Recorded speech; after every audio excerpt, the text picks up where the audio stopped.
I just have to tell you this because I just watched this video, and I watch these people all the time on YouTube, and this one fellow is very interesting, and he was talking about Hanukkah, or Hanukkah, that's mentioned in Yehukin chapter 10, where Yahusha was in the basically the portico or the area of the temple where they were celebrating the national holiday called Hanukkah, which means rededication of the temple. And he was explaining that because Yahusha was celebrating, or at least in the presence of a celebration, remembering the Maccabees and how they overcame the Greek culture and the Greek religion. They were trying to change the religion and the customs of the people around 165 BCE.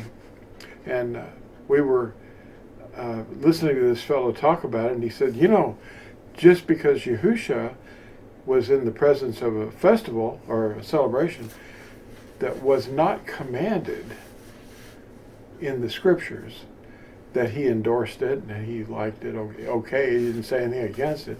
And because of that Yahusha would not have a problem with people celebrating Christmas or the birthday of the sun or whatever the pagan thing was that we adopted. And we adopted that around the 6th century at some point, which changed AD well, it actually invented Anno Domini when that happened. There was a fellow named Dionysius Exiguus who was a Scythian monk who went to Rome. Neither one makes any difference. But he went to Rome and he saw these people running around with wreaths and debauchery of all kinds, drunkenness. The owners of the property would let their slaves take over for a number of days. And this was actually something that was in honor of the festival that the Romans had. The Romans had all kinds of different festivals and celebrations.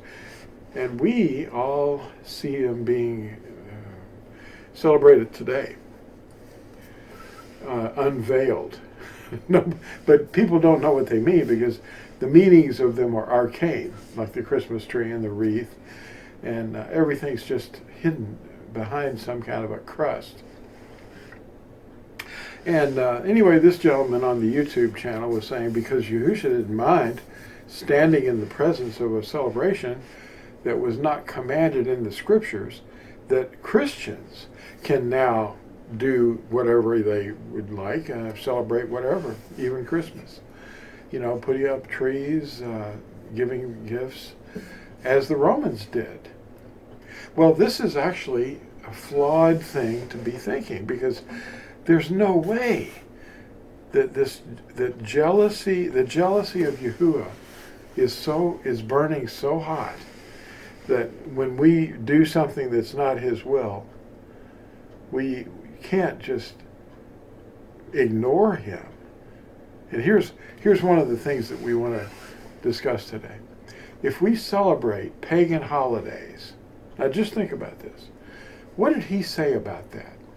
Since the 4th century CE, the Western world has embraced every facet of sun worship due to enculturation.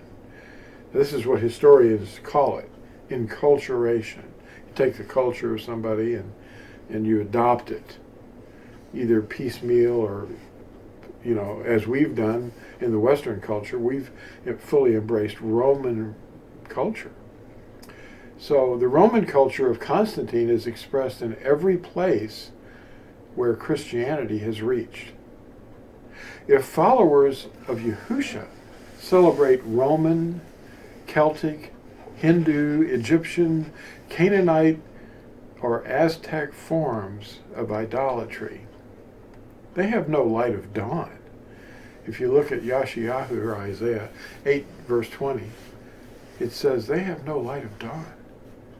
If they won't hear the word of Yahuwah, they turn their ears away. If you're bringing trees, wreaths, these are fertility items. into your home, then that's idolatry. And Yahuwah condemns adopting heathen practices to serve him in their way. This is what he says at Yirmiyahu, or Jeremiah chapter 10. And people say this isn't about the Christmas tree. Well, quote, "This is what Yahuwah says. Do not learn the ways of the nations, or be terrified by the signs in the heavens, though the nations themselves are terrified by them. For the customs of these peoples are worthless. They cut down a tree from the forest. It is shaped with a chisel by the hands of a craftsman. And they prop it up and decorate it with silver and gold and bring it into their home." And then Yahusha himself said, "That which is highly thought of among men is an abomination in the sight of Elohim." That's at Luke 16, verse 14 and 15. And then again, he prophesied in the prophet they call Isaiah, Yashayahu. At Matthew 15, verses 8 and 9, Yahusha said, quoting the prophet, "This people draws near to me with their mouth and respect me with their lips, but their heart is far from me." And this is where the prohibition really gets nailed down.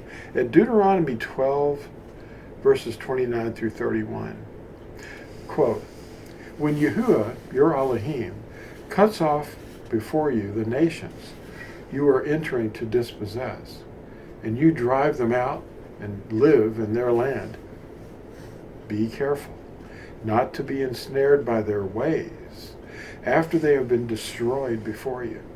Do not inquire about their Elohim, asking, 'How do these nations serve their Elohim?' I will do likewise.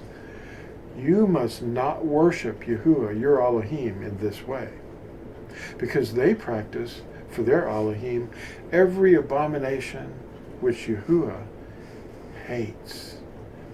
They even burn their sons and daughters in the fire as sacrifices to their Elohim," unquote. Now, Christmas is an adopted festival of Roman worship, mostly. Of course, it goes all the way back to Babel, but it is sun worship. It's just veiled.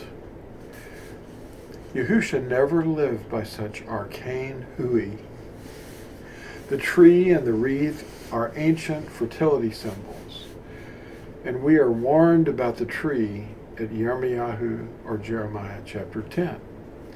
Missionary adaptation brought all the pagan practices that we see today into Christianity over the centuries. Walk as Yahusha walked and be set free. Thanks for watching. And here's a picture to look at that might embrace some of these heathen festivals. See you next time. Bye.